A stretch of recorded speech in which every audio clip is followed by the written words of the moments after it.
Bom dia, bom dia, bom dia, bom dia, minha gente. Bom dia a todos os polos, a todos os mestres presenciais e alunos que se conectam conosco aqui através das ondas do canal Educação. Bom dia, minha gente. Estamos no ar em mais uma transmissão de aulas para o curso técnico em Finanças.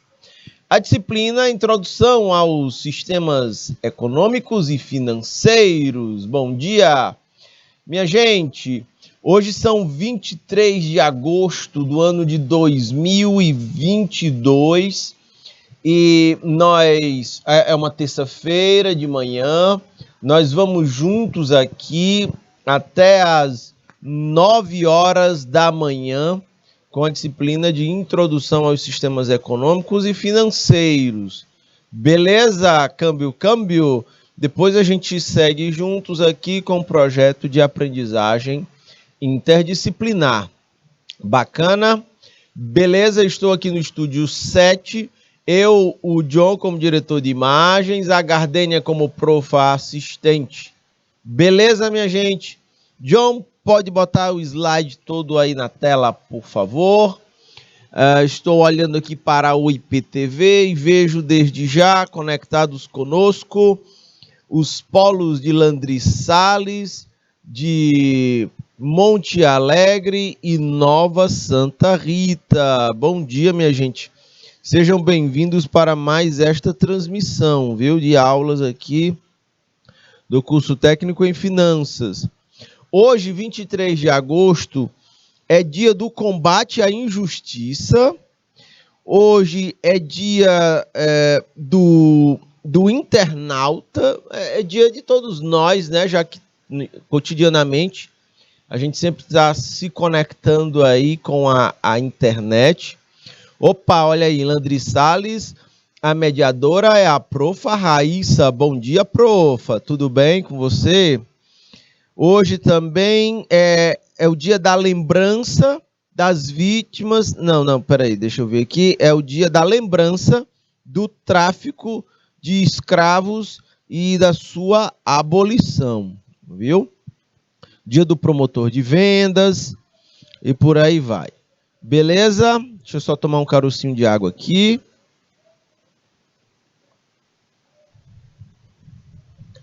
E vamos adiante. Deixa eu calibrar aqui minha canetinha mágica. Profa Raíssa, vamos tratar hoje de conceito, objetivos e políticas macroeconômicas. Essa aula, minha gente, ela é muito massa, porque ela nos ajuda bastante a entender um pouco mais sobre a economia, essa economia que passa todo dia na televisão, que é alvo de perguntas dos jornalistas, que é alvo de matérias na forma de vídeo, você vai ter matérias escritas, e todas vão gravitar, elas vão girar em torno desses assuntos que a gente vem tratar na nossa aula de hoje, beleza? Sou o professor Fernando Galvão, vamos juntos até às 9 horas da manhã com introdução aos sistemas econômicos e financeiros. Bom dia, povo de Nova Santa Rita, e a profa mediadora é a Emanuela. Bom dia, profas. Tudo em ordem por aí em Nova Santa Rita, profa Emanuela? Tudo bem por aí? Vamos aqui seguindo no nosso conteúdo.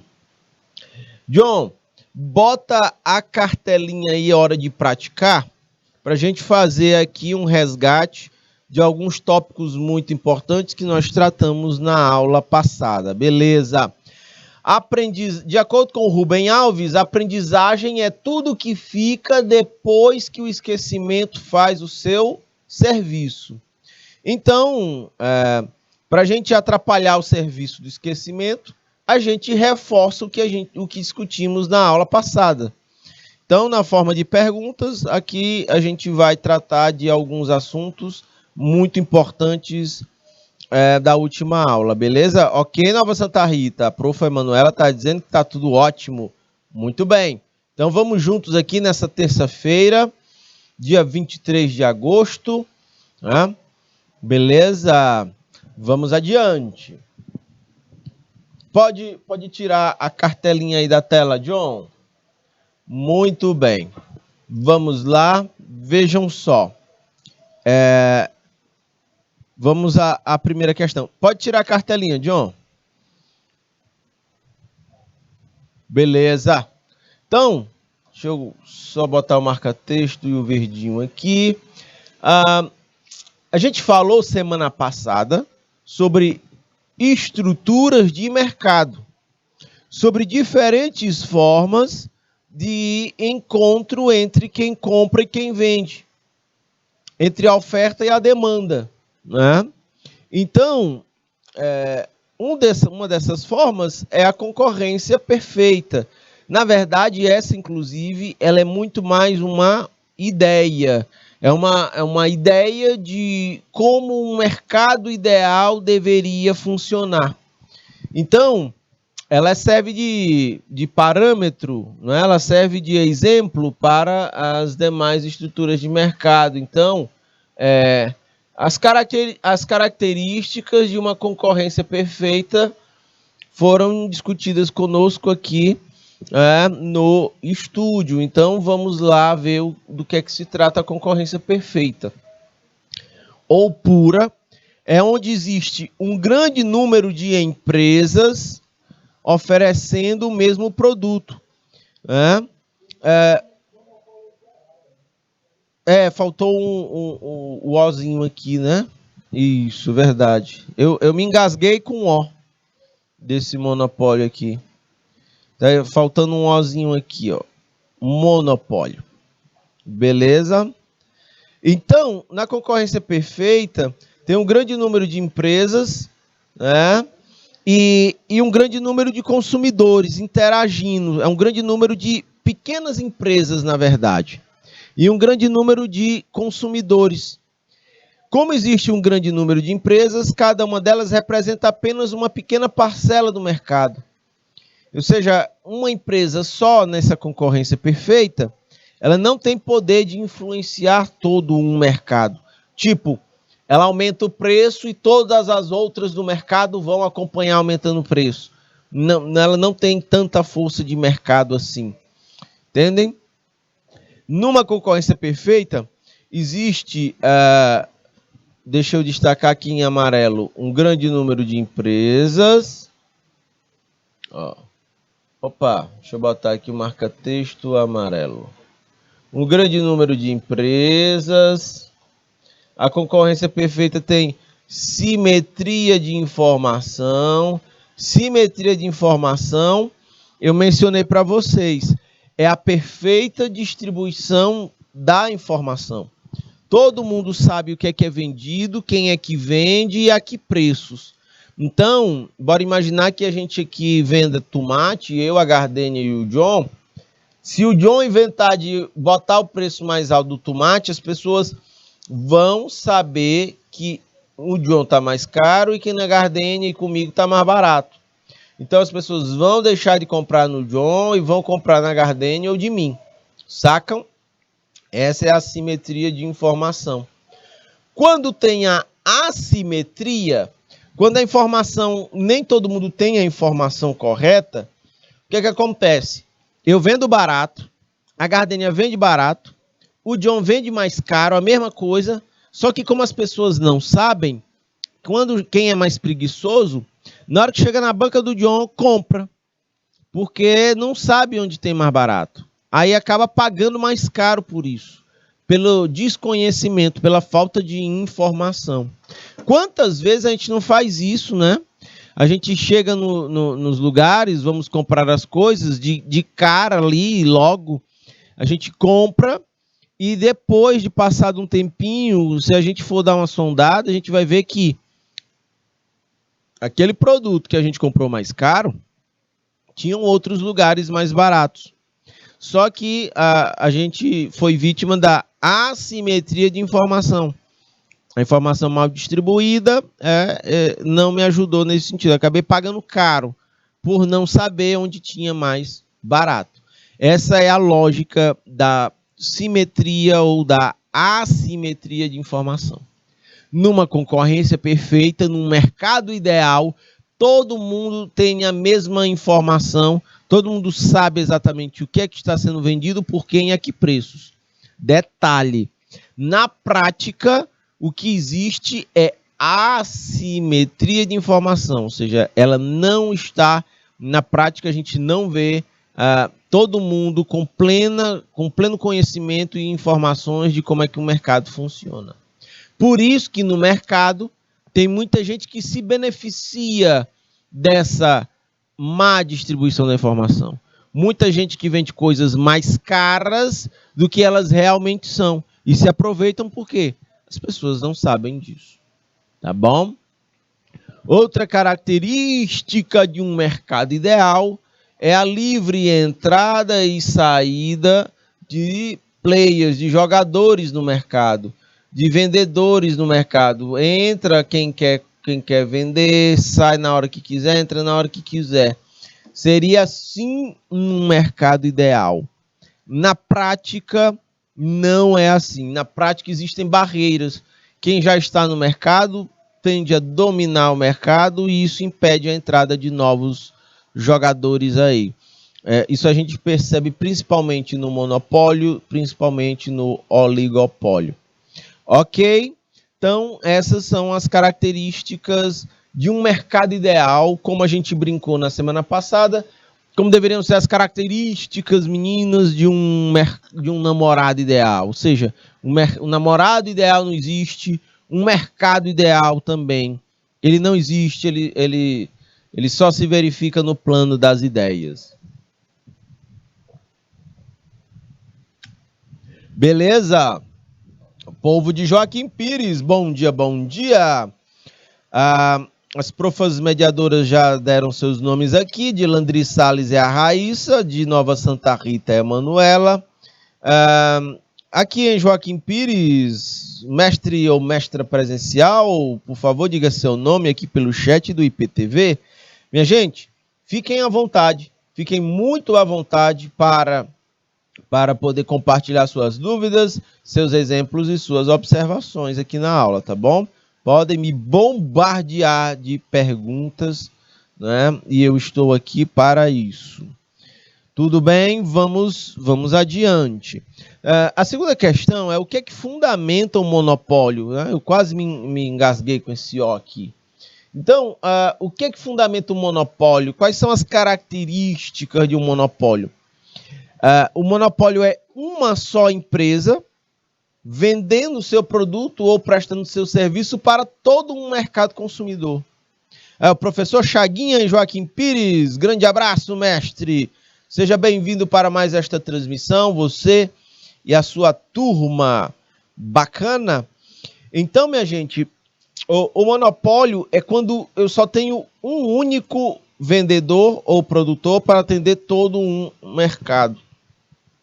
E neste monopólio existem barreiras à entradas de novos players. Eu acabei de falar para vocês. Essas barreiras impedem que novos players entrem e fazem com que apenas uma domine o mercado. Ok? De repente, essas barreiras podem ser concessões governamentais.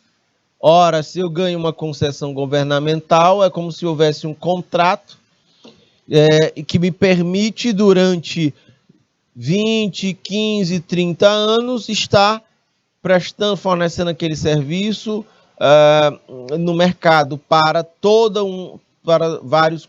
muitos consumidores. Essa concessão, outra empresa não pode entrar, porque a concessão governamental acaba sendo uma barreira jurídica para a entrada de novas empresas. Ok? Existe uma disputa apenas até a concessão ser aprovada. Depois de aprovada, se tem algumas empresas disputando, apenas uma vence. Aí a gente vai ter um monopólio a partir daí.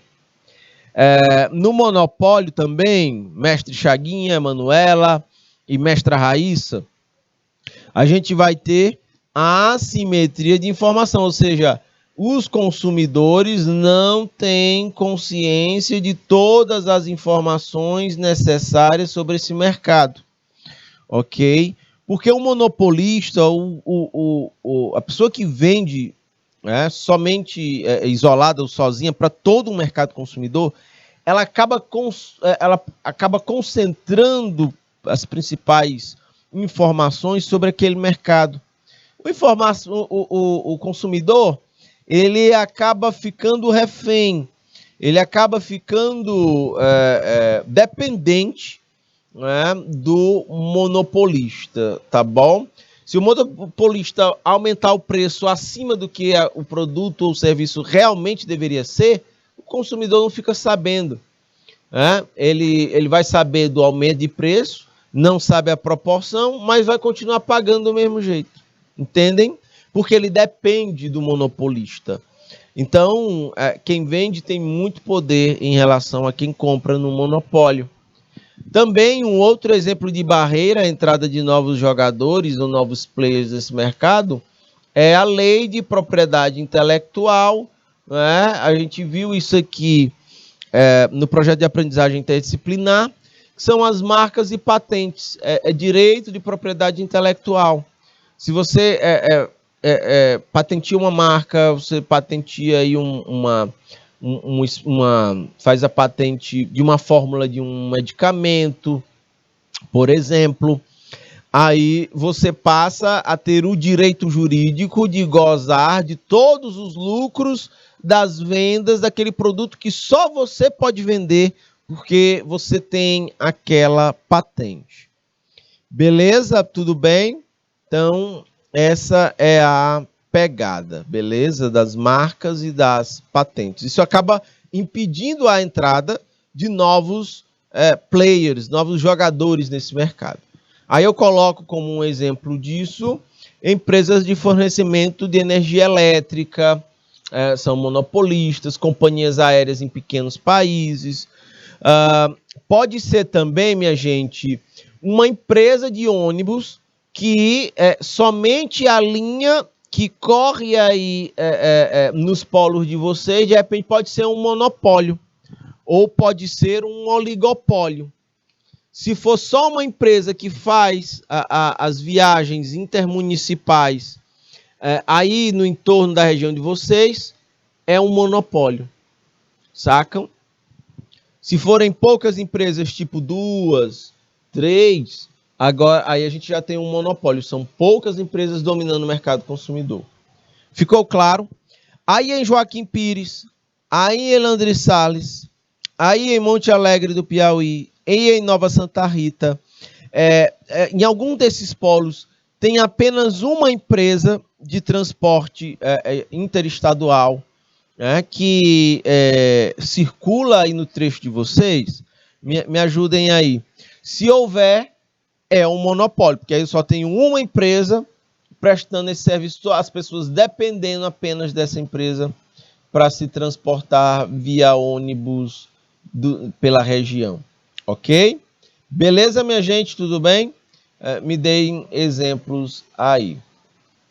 Por exemplo, lá em Curralinhos, tem apenas uma empresa de ônibus que faz corrida, que faz viagens para lá. É a empresa Soares.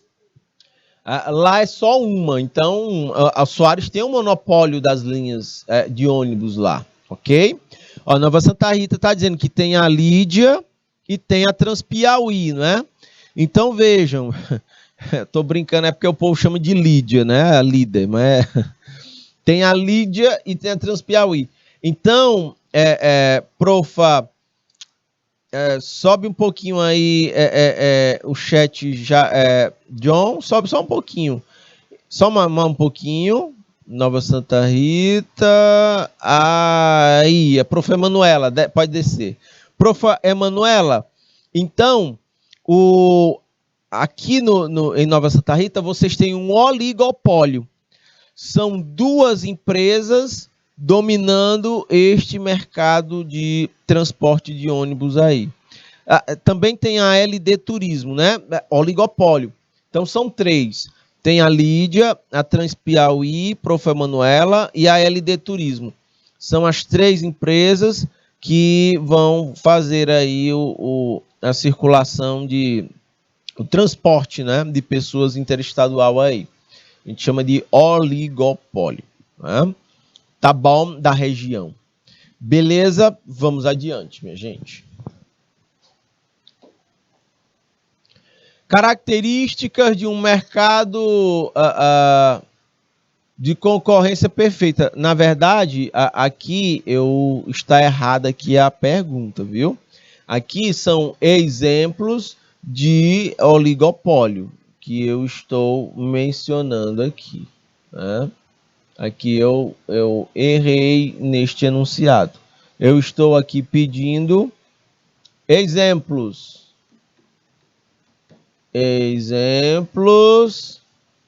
Vou botar aqui embaixo. De oligopólios. Passou batido aqui por mim. E aqui, exemplos de oligopólios, a gente tem a indústria farmacêutica, a gente tem, que são 2 empresas aqui, por exemplo. Tem outras farmacêuticas, eu só citei 2 aqui. Mas ainda que tenha mais, são poucas grandes empresas dominando todo o mercado.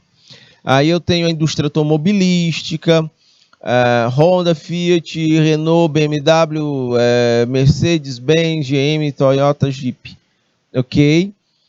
Você olha assim, tem muitas. Não, minha gente, é poucas. Se a gente olhar o tamanho do mercado consumidor de veículos, ok? Na indústria alimentícia também tem mais. Eu tenho Nestlé, tem Sadia, Perdigão, tem Seara, mas ainda assim, são poucas grandes, porque o mercado consumidor ele é enorme, tá bom? Quarta questão, o que pode mudar pelo mercado do lado dos consumidores? Bem, o que pode estimular transformações ou mudanças no mercado pelo lado dos consumidores ou da demanda é o surgimento de novos hábitos. Isso vai gerar novos segmentos, novas prioridades, atração pelo novo. Tudo isso pode fazer com que este mercado consumidor ele estimule, ele puxe para que o mercado de oferta possa estar oferecendo novos produtos, novos serviços no mercado, tá bom? Beleza? São novos hábitos que fazem com que novos produtos surjam, novos segmentos aí. Às vezes os consumidores mudam a prioridade. Deixa eu dar um exemplo. Antigamente uma prioridade para uma família, para um casal, era ter filhos. Hoje em dia não necessariamente. Entendem? Você tem a atração pelo novo, e aí vem os ciclos de criação de novos produtos, de novos serviços. Então a gente tem tudo isso que faz com que o mercado se movimente, que ele se agite. Uma quinta questão aqui é o que é uma holding. A holding é uma empresa maior que controla outras empresas menores, aí a gente chama de subsidiárias, e que oferecem o mesmo produto no mercado com o objetivo de serem um grupo empresarial de atividades mistas. De repente, vocês podem trabalhar na área de finanças dentro de uma holding, uma empresa maior que controla outras empresas maiores. A Coca-Cola tem várias empresas embaixo do guarda-chuva da marca. A Pepsi também, por exemplo. A Procter & Gamble, a P&G, ela tem vários produtos de higiene e limpeza ali embaixo da marca dela. São chamadas holdings. Muito bem. Aula de hoje, conhecer os princípios da macroeconomia. É muito massa.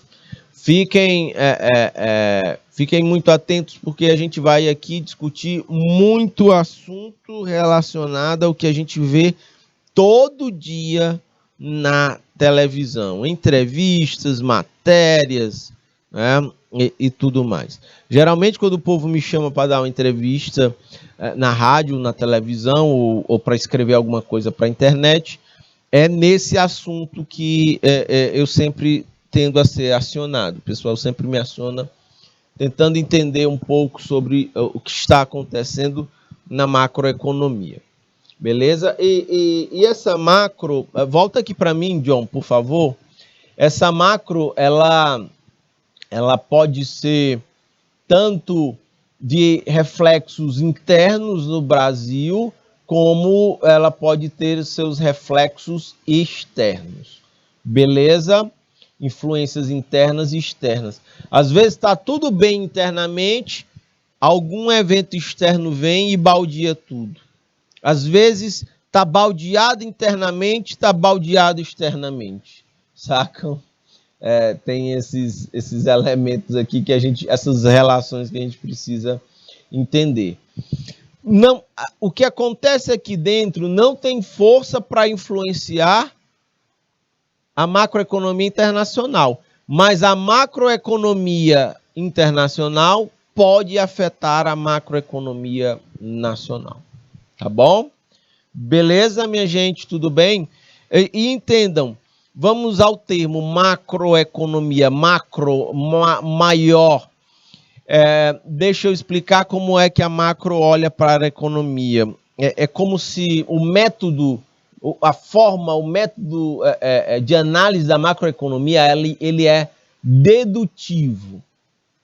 O que significa o dedutivo? Dedutivo é toda vez que você parte do geral e você desce para o específico. A macroeconomia é dedutiva, ok? É um caminho inverso do indutivo. Deixa eu explicar aqui, como é que o indutivo pensa? É assim, se a Gardênia é humana, se o John é humano e eu sou humano, então todas as pessoas são humanas. Isso é um pensamento indutivo. Você parte do específico e generaliza. Gardênia é humana, Fernando é humano. Logo, todo mundo é humano, sacam? Eu parti do específico e fui para o todo, para o geral. Isso é indutivo. O dedutivo, ele parte do geral para o específico, ele faz o caminho inverso, a macro ela pensa assim, se todas as pessoas são humanas, então a Gardênia é humana e o Fernando é humano. Viram aí que o caminho é inverso? Uma parte do específico para o geral, a outra parte do geral para o específico.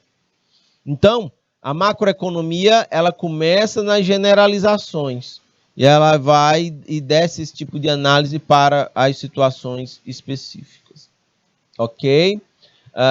Isso vai ficando cada vez mais claro na medida que eu for dando os exemplos e a gente seguir aqui na nossa aula, tá bom? John, por favor, pode ampliar o slide todo aí na tela. Uma outra forma de se entender a macroeconomia é assim. É como se a macroeconomia fosse eu olhar uma floresta com um telescópio. A macroeconomia ela vai olhar a economia como um todo, de forma mais geral, sacam? E é essa a pegada que a gente vai ter a partir de agora. A finalidade da macroeconomia é entender, deixa eu botar o marca-texto amarelo, a finalidade da macroeconomia é entender quais são os elementos capazes de alterar a realidade econômica de um país. Por isso que a gente ter um pouco mais de noção de macro nos ajuda muito a entender o noticiário que rola na televisão, né, que rola aí de repente no YouTube, nas redes sociais, né, nas matérias escritas. Então a macroeconomia vai ver isso, ela vai tentar entender a realidade da economia, medir essa realidade da economia. A gente pode até fazer uma outra analogia aqui. Essa realidade econômica, ela equivale ao comportamento da economia. ok? O comportamento da economia. Também o quanto que eles estão fazendo isso, o quanto que essa realidade está sendo alterada, os efeitos disso, né, para a mudança no desenvolvimento nacional. O nosso grau de desenvolvimento é avançado ou ele é um grau de desenvolvimento retardado, lento ou fraco, ou ele é forte? Isso passa pelo grau de preocupações da macroeconomia. Ficou claro aí para a turma, professor Chaguinha, professora Raíssa, professora Emanuela? Maria Eduarda Pereira França, bom dia, se conectando com a gente aqui pelo chat do YouTube. Ok, minha gente? Então, dessa forma, é possível controlar ou tentar controlar as variáveis e reagir, estabelecendo políticas para frear possíveis avanços e garantir ao país as condições necessárias para que ele se desenvolva. Aqui é interessante quando a gente fala da tentativa de controlar as variáveis. Por variáveis também, a gente pode entender, deixa eu botar aqui o vermelhinho, por variáveis a gente pode entender aqui os indicadores. Deixa eu explicar o papel dos indicadores aqui na macro. Ei, John, pode voltar a imagem aqui para mim, por favor. Minha gente, vejam só. Antigamente, né, antigamente que eu digo a Idade Média, quem eram tinham os médicos que iam cuidar das pessoas. Esses médicos, eles iam analisar a saúde das pessoas, ver como é que a saúde das pessoas estavam. Só que naquele tempo, você não tinha avanços na área da medicina, você não tinha uma ressonância magnética, você não tinha os exames de sangue, você não tinha esse tipo de procedimento médico laboratorial. Então, o que é que o pessoal fazia na Idade Média? Quais eram os indicadores que a pessoa tinha para avaliar a saúde de um doente? A temperatura do corpo é prática. Basta a gente pegar e ver se a outra pessoa está quente ou não, com a temperatura muito acima do normal ou se ela está normal. Então, no pegar aqui, você já via se a pessoa estava com febre ou não. A temperatura era um indicador. Sacam? Como ainda hoje, né? Temperatura ideal, 36 graus. 37, febre leve. 38 para cima, aí já é uma febre que está mais alta, sacam? Então, nós temos aqui a temperatura, ela sempre foi um indicador do grau de saúde de uma pessoa. Um outro indicador usado lá na época, as unhas. Na falta de procedimentos médicos mais sofisticados, o médico lá ia olhar a unha. Se a unha da pessoa estivesse amarelada, essa pessoa estaria com algum problema de saúde, sacam? E tem umas unhas que até parece ter uma manchinha branca, né? Você tá com a unha e tem uma manchinha branca. E isso é um indicador, de acordo com a sabedoria popular, de que a pessoa é mentirosa, né? Então, você quer saber se uma pessoa mente ou não, o indicador é se ela tem a manchinha branca nas unhas. Sacam? Então, as unhas eram indicadores da saúde da pessoa lá na Idade Média. Um outro era essa parte branca aqui dos olhos, né? Você tem o boteco do olho aqui e no fundo você tem a parte branca. Mas se você olhasse e essa parte branca do olho estivesse amarelada, ali era sinal de que a saúde da pessoa não estava legal. E aí naquela época também não tinha medicação, era tudo à base natural, fazia-se uma beberagem para a pessoa tomar, sem saber bem qual era o problema de saúde dela. Era o que tinha, né? Ok? Quem não tem colírio usa óculos escuros, já dizia a música do Raul Seixas, né? Então, eram esses os indicadores. Mas a medicina foi avançando e hoje nós temos a medição da pressão. Você vai medir a pressão e saber se ela está alta, se ela está baixa, e o que é preciso fazer para corrigir essa pressão. A própria temperatura aqui no termômetro, eu tenho com exatidão qual é a temperatura do corpo. Você tem a ressonância magnética, que é muito mais avançada que o raio-x, né? A gente tem também... os exames de sangue dão uma infinidade de indicadores para saber se o seu colesterol está equilibrado ou não está, né? A taxa de açúcar no sangue, e aí por aí, é uma série de outras coisas. Mas no final das contas, o que eu quero dizer?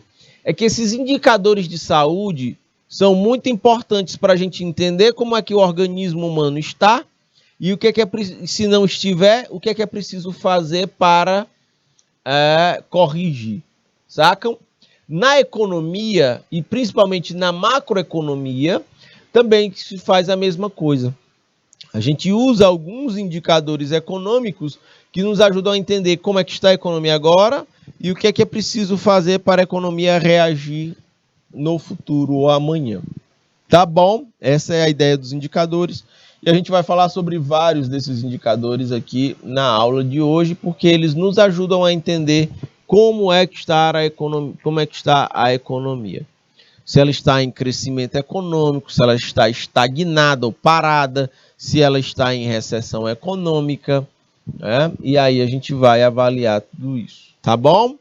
Beleza? Meus caros futuros técnicos em finanças, vocês trabalhando na área financeira das empresas precisam ter noção dos impactos que de repente a macroeconomia pode gerar no negócio em que vocês estejam ajudando a gerenciar. É a mesma lógica da economia nacional e internacional.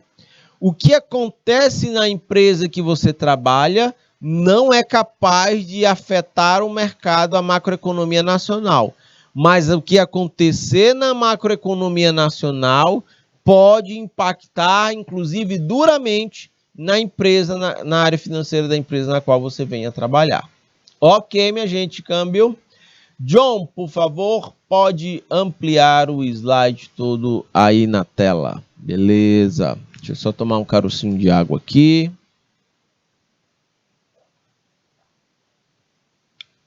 Bom dia, povo de Ilha Grande. Povo chegando aqui e dando bom dia pelo chat. Beleza, povo de Ilha Grande. Bom dia, bom dia. Estamos aqui em mais uma aula de introdução em sistemas econômicos e financeiros para o curso técnico em finanças. Dúvidas, exemplos, observações, minha gente? Fiquem à vontade, fiquem muito à vontade para manifestar aí pelo chat as suas indagações. Pois bem, a gente vai ver, aqui são exemplos de indicadores que a macroeconomia usa para entender o funcionamento do mercado. Os indicadores. A gente pode chamar isso aqui também de variáveis, ok? Aqui é um parêntese. Ou variáveis, certo? Deixa eu separar aqui. Assim. É a mesma coisa. A macroeconomia é um campo das ciências econômicas. Povo de Ilha Grande, Nova Santa Rita, povo de Joaquim Pires, de Landry Salles, né? Nossa Senhora de Nazaré, que estou vendo conectados conosco aqui pelo chat do IPTV, e pelo Gelson Silva Brito. Bom dia, Gelson. Então, a macroeconomia é o campo da economia que estuda o comportamento dos grandes agregados macroeconômicos. São esses indicadores ou variáveis. É curioso, porque quando a gente assiste televisão, ela sempre vai estar falando, a gente na economia brinca que é a economia de elevador. ou economia do sobe e desce. Você sempre vai ouvir nas notícias de jornais, né, jornalísticos, você sempre vai ouvir que ou a produção subiu, ou a produção caiu. Você vai ver se o nível de desemprego aumentou ou caiu, a renda nacional subiu ou caiu, que a inflação subiu ou caiu. Então a gente sempre brinca que é economia de elevador. E outro detalhe, o que a gente assiste na televisão, notícias que mostram como esses indicadores, como essas variáveis sobem e descem, mas a gente não consegue necessariamente entender por que foi que subiu ou por que foi que caiu. Entendem? E esses detalhes é que fazem toda a diferença. Ok? Para a gente entender o comportamento da economia. E qual é o reflexo, meus caros futuros técnicos em finanças, qual é o reflexo disso sobre os nossos negócios?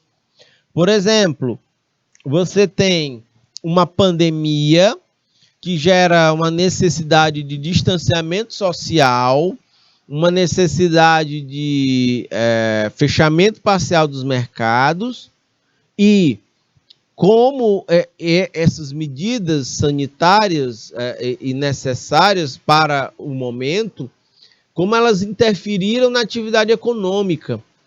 E aí, quando a gente tem isso, você vai ter uma economia funcionando numa rotação mais baixa, uma atividade econômica funcionando numa rotação tão baixa que ela entra em recessão. E aí a economia no ano 2020 caiu 4,1% negativo. Ou seja, produziu menos, o desemprego estava alto, a renda caiu, a inflação aumentou no período. Tudo isso vai mostrar esse tipo de comportamento. Ao tempo em que a gente não está conseguindo reagir, a economia não está conseguindo pegar tração para crescer 5%, para crescer 8%. A gente não está tendo tração suficiente para isso. Então, a produção cresce menos do que deveria, o desemprego cai menos do que deveria, a renda nacional cresce menos do que deveria, sacam? Quer um exemplo disso que eu estou falando? Pode voltar a imagem aqui para mim, John, por favor. De acordo com o DIEESE, é um departamento intersindical que faz levantamento sobre o comportamento da economia. Eles olham para a Constituição Federal, que diz assim: o salário mínimo no Brasil deve ser suficientemente necessário para as pessoas custearem despesas com transporte, alimentação, saúde, moradia, lazer, babá. Ok. Detalhe, quando a gente olha para a Constituição e quando a gente olha para os preços da economia no mercado, o que é que a gente vê? A gente vê um salário mínimo de 1.200 e cacetada, mas vê um custo de vida, ou o salário mínimo necessário para custear todas essas despesas familiares, deveria ser na casa dos R$6.000. Salário mínimo ideal é igual à concorrência perfeita, igual ao mercado concorrência perfeita. É um mercado ideal, mas não é real. É igual o namorado ideal, mas ele não é real. É o salário mínimo ideal, mas não é o real. O ideal é 6.000, o real é 1.200, entendem? Esses são alguns pontos que merecem destaque. Ei, John, por favor, pode botar o slide tudo aí na tela? Tem gente participando aqui pelo chat. É a Érica Gislaine. Bom dia, Érica. Manda um bom dia para a profa Mayra. Mayra. E seus alunos aqui de Nossa Senhora de Nazaré. Bom dia, profa Mayra. E para a Érica e para toda a galera que está nos acompanhando aqui pelo polo de Nossa Senhora de Nazaré. Beleza, minha gente? Câmbio. Sejam bem-vindos aqui para mais esta nossa aula. Então, minha gente, é isso. Sacam? Vamos aprofundando aqui o nosso assunto, que é muito interessante. Por favor, fiquem à vontade, minha gente. Fiquem muito à vontade. Dúvidas, exemplos, observações, podem ficar à vontade para fazer pelo chat. Quando eu era estudante e estivesse assistindo uma aula assim, pode ter certeza, eu bombardeava professor de perguntas, sabe? Eu sempre fui assim. Façam desse jeito também. É muito importante para vocês e para mim também. Beleza? Vamos adiante. A macroeconomia, eu até mencionei, ela faz uso do método dedutivo, ou seja, ela vai analisar as coisas, as suas análises macro, ela partem do geral, ela generaliza, ela parte do geral e vai para o específico. Ela vai do todo para a parte. É como eu disse para vocês, a macro, ela vai, se ela entende que, aí o exemplo, né? Para quem está chegando agora, de método dedutivo. Se todos os seres, vamos lá, a macro, ela faz assim no dedutivo. Todas as pessoas são seres humanos. Vejam, eu estou no geral. Aí eu desço para o específico. Logo, a Gardênia é humana, o Fernando é humano e o John é humano. Ok? Aí descemos para o específico. Parte do todo, vai do todo para a parte, do geral para o específico. Esse é o método dedutivo. Como a macro, ela olha para a economia como um todo, olha os indicadores que ela olha aqui, ó. Eu acabei de voltar aqui, ó. Produção, é a produção nacional. Desemprego, é o desemprego nacional, né? Renda, é a renda nacional, são todos os valores percebidos, né, pelas pessoas na economia como uma forma de renda que seja registrada. Também a inflação, é o comportamento dos preços das coisas no geral. Então ela sempre vai olhar a economia de cima para baixo. Ok? Tudo bem? Espero que tenha ficado claro aí para vocês. Então, essa dinâmica, né, da economia, ela vai afetar a vida de governos, né, aqui eu tenho um governo federal, mas dos governos estaduais e municipais, das pessoas, das empresas. É por isso que esse conteúdo é tão estratégico para a gente entender. Volta aqui para mim, John, por favor. Vejam só. Olhem um exemplo disso. O governo recentemente ele bancou uma proposta de redução do ICMS. O ICMS é um imposto sobre circulação de mercadorias e serviços. Detalhe, o governo federal e o ICMS é um imposto de competência estadual. Foi o que o governo federal fez. Para tentar baixar combustível, eles propuseram que fosse definido um teto de cobrança do ICMS, ou seja, um teto de 18%, para os estados cobrarem nos combustíveis ICMS. É o governo federal interferindo numa fonte de receita de governos estaduais. Bom, bem, mas foi feito, né? Detalhe, os governos estaduais vão perder, o combustível baixou o preço, porque tem menos imposto nele. Mas os estados vão arrecadar menos tributos. Arrecadando menos tributos, alguém vai pagar essa conta. E aí o que é que acontece? Quando os estados, você tem despesas e receitas e você perde receita, os estados vão cortar recursos de outras áreas. A gente já consegue ver que recursos da gestão nos governos estaduais estão sendo cortados principalmente nas áreas de saúde e de educação. Entendem isso? Isso é macroeconomia, entendem?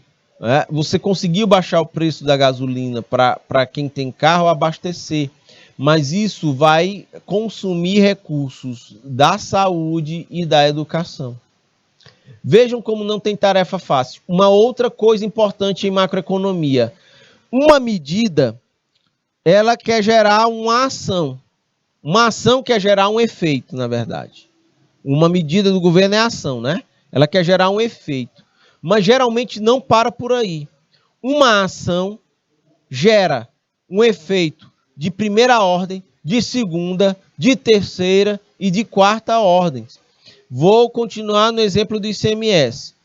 O governo propôs botar um teto para o ICMS, para baixar combustível. Essa é o primeiro efeito, baixou combustível. Mas tem mais, não tem só um efeito, tem outros efeitos. Um segundo efeito, baixar a arrecadação de estados. Terceiro efeito, vai gerar cortes de recursos em algumas áreas da gestão, tipo educação e saúde. Então, a gente não tem medida fácil. Vou dizer outra. Vamos lá eu estou dando exemplos muito objetivos disso. Pandemia. Muita gente se contaminando e muita gente precisando de atendimento de saúde, muita gente morrendo. A medida de saúde pública, ela pregou o distanciamento social e o fechamento parcial dos mercados. Qual era a ação? Você fecha o mercado para reduzir as contaminações. Esse foi um efeito. Mas tem outros efeitos, como, por exemplo, afetar duramente a atividade econômica, o faturamento das empresas, a perda de renda das pessoas, o fechamento de empresas. É natural. Por isso que teria que o governo entrar e socorrer pessoas e empresas nesse momento. Por quê? Porque uma medida necessária iria naturalmente gerar vários efeitos negativos. Uma medida para proteger a saúde pública iria gerar grandes problemas para a economia. Vamos imaginar que não fosse feito o distanciamento social e não fosse feito o fechamento parcial dos mercados. Quem era esse efeito, vejam, iriam afetar a economia.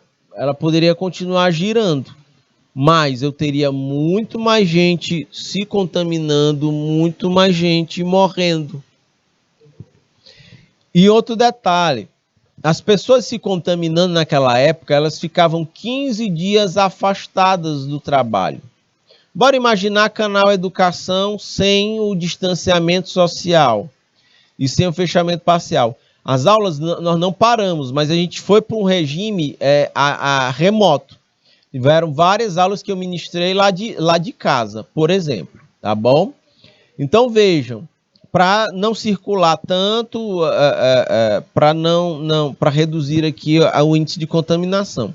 Mas bora imaginar que a gente estivesse trabalhando do mesmo jeito, vindo para o estúdio, sentando no refeitório ali, batendo papo, tomando café e tudo mais, sentando ali na pracinha, ou qualquer outra coisa. Se a gente mantivesse o ritmo normal, é óbvio que o Covid ia circular muito mais rapidamente aqui dentro. Você já pensou se de todos os professores aqui no canal, pelo menos uns 10 pegassem Covid ao mesmo tempo? E tivesse que se afastar 15 dias cada um? Minha gente, era brita. A gente não iria conseguir, na medida em que o professor falta, a gente não iria conseguir outro para repor. Por quê? Porque iria adoecer muita gente ao mesmo tempo. E exigiria o afastamento dessas pessoas no mercado do trabalho. pelo menos por 15 dias. Então, nem economicamente seria viável não manter o distanciamento social. Seria afetar duramente as empresas. Você já pensou uma empresa, um comércio, né, querendo se manter aberto durante a pandemia, e 15, 20 funcionários pegando Covid ao mesmo tempo? Passando, em média, 15 dias afastados? Minha gente, é muito complicado. Vamos imaginar o mercado de turismo. Vocês, futuros técnicos em finanças, trabalhando na área do turismo. Covid, todo mundo adoecendo, uns tendo que ficar. E outra, mesmo que a pessoa não precise de atendimento médico, era procedimento a pessoa ficar 15 dias afastada. Bora imaginar que eu não vou fechar a economia durante a Covid. Beleza. Ok, tudo bem, mas vejam, e aí, como é que funciona? Os turistas iriam estar no seu fluxo normal de turismo nas cidades, e os funcionários de um hotel que pegassem aí muitos funcionários, bora imaginar um hotel com 100 funcionários, e desses funcionários, pelo menos uns 20 pegassem Covid. Olha, eu só estou botando 20%. Minha gente, o hotel iria ter o seu funcionamento completamente afetado por 15 dias. Então, não tem como, não tem jeito. Economia é assim. Você toma uma decisão, mas ela gera vários efeitos. E a gente precisa tentar pensar nesses efeitos. A gente precisa, é como no xadrez, a gente faz uma jogada e tem que pensar 5 rodadas adiante. Porque senão a gente vai ser pego desprevenido. Entendem? Minha gente, estou olhando para o relógio agora, estamos chegando às 8 horas da manhã. Eu vou para um breve break, mas eu volto já e a gente continua com esse nosso papo massa, tá bom? 3 minutinhos, eu vou pro break, eu volto já.